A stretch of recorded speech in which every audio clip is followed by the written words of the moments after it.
First of all, an honest-to-God mean tweet.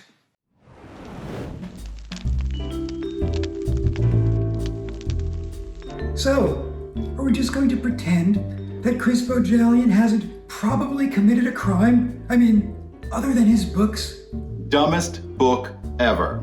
Had I not been stuck on a long flight with nothing else to read, I'd have dropped it in the recycling bin. Instead, I had to leave it in the back seat of a car for an Uber driver who was rude to me. This book is a cautionary tale to anyone who was truly reckless enough to utter the words, "How could 2020 get any worse?" This book is the answer to the question, what will happen to me if I spend an entire weekend on my couch, sober, watching every movie Anne Hathaway has ruined? Think Woody Allen's Midnight in Paris, only way more ridiculous and migraine-inducing. It's hard to believe that the book takes place in the span of a single day, as it seems to be dragging on and on forever and ever for such a relatively short novel. This book is the single worst book I have ever read in my entire life. I thought I was going to enjoy a fun, tongue-in-cheek commentary on the climate of politics and cancel culture dominating life in the US as we know it today. I thought, at a minimum, I was going to close out on an otherwise Twilight Zone, COVID-ravaged summer with a treat to myself of clever chicklet. I thought wrong. I wish the dog would just die already.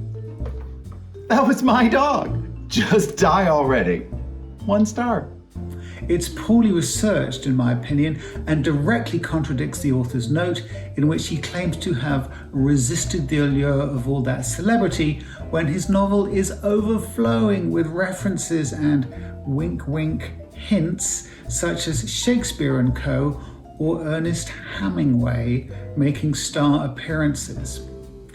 I also find it extremely hard to believe that any French person would be speaking English, with sprinkled in phrases like mon ami, chérie, and countless other examples. Either write your whole book in French, or just don't include any dumb cliches to make your characters appear more French. The only thing you're achieving is making yourself look pretentious, as if you're trying to tell any poor soul that mistakenly picked up your historical fan fiction, look at all these fun words I know in French. Hé, don't know about that one. Merci, baguette, croissant, très bien, oui, oui.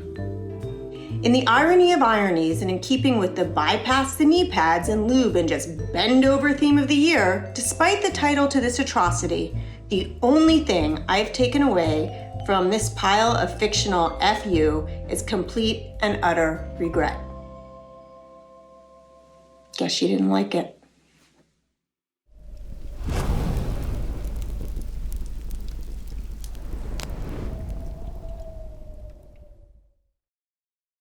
Oh, goody! Another book about New York! Kill me. 1 star.